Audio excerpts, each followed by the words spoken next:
What is going on, guys? So today I'm going to show you how to put a button in your Excel document and make it do something with a macro. It's going to be a quick video. So basically this is what the button will look like, and I'll just make another example of it and we'll have it do something with the macro. So first things first, you got to go to Insert, and then there's Form Controls or ActiveX Controls. ActiveX just gives you some more options of things you can do. But for this example, we're just going to stick with the form controls. They're the ones that are built by Excel and Microsoft, built into Excel.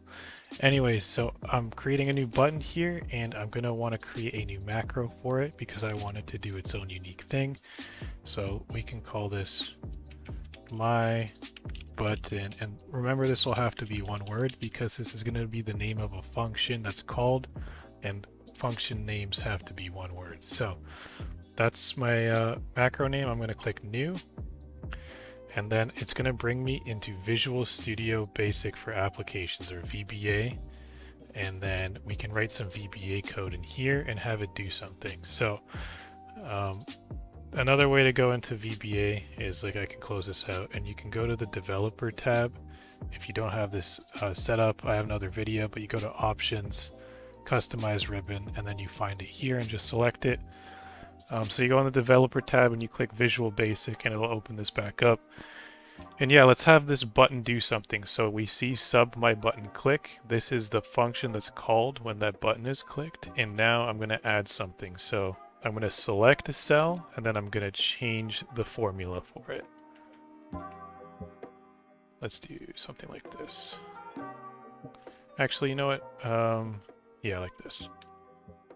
Because active cell is the one that does things on the active cell. Like, you need to create an active cell first, so you need to select something. Basically, I'm making G8, so column G, row 8, the cell I'm selecting, and then I'm putting this value in it. So you'll see testing inserted value. Okay, so when we click this button now, G8 should have a value. Unless if G, okay, should be right here.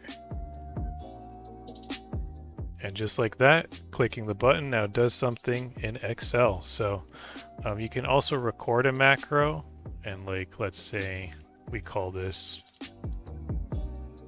new button function.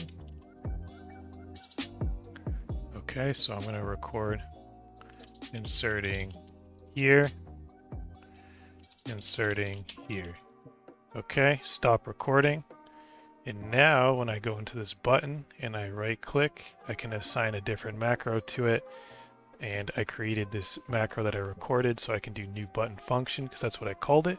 And now I'm going to click that. So now instead of inserting a value here, which is what the old macro did, it's going to use the new macro and insert these ones here. So I'm going to delete these and we're going to watch it do that.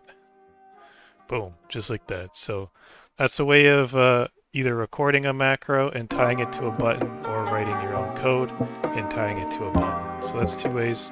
Hopefully you guys found this video helpful. If you did, please drop a like and don't forget to subscribe. Thanks for watching.